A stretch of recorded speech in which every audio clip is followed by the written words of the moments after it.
যদি আপনার 5th হাউসে রাহু থাকে এবং 11th হাউসে কেতু থাকে, আপনি পিতৃদোষের মধ্যে পড়েছেন।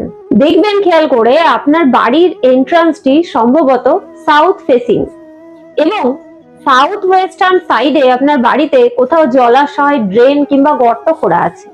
এক্ষেত্রে আপনার জন্য সাউথ ফেসিং হাউস একেবারেই শুট করবে না।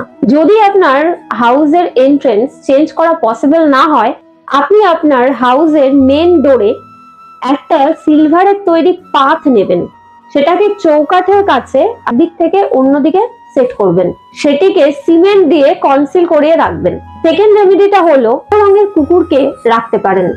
যদি কুকুর বাড়িতে রাখা পসিবল না হয়, কোনো পথ কুকুরকেও সেবা করতে পারেন। থার্ড রেমেডিটি, একটি সিলভারের বাটির মধ্যে একটি 50 থেকে 60 গ্রাম ওজনের সিলভারের তৈরি হাতি রাখবেন। হাতিটির শুটটি যেন নিচের দিকে থাকে।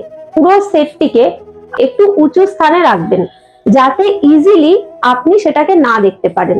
তিনটে রেমেডিস যদি একসাথে আপনি করতে পারেন, 5th হাউসে রাহু থাকার জন্য আপনার জীবনে আপনি যে যে সমস্যাগুলো ফেস করছেন, সেই সমস্যাগুলো কিন্তু আস্তে আস্তে আপনার লাইফ থেকে কেটে যাবে। সকলে ভালো থাকবেন, সুস্থ থাকবেন। ওম নমঃ শিবায়। জয় ভৈরব বাবা।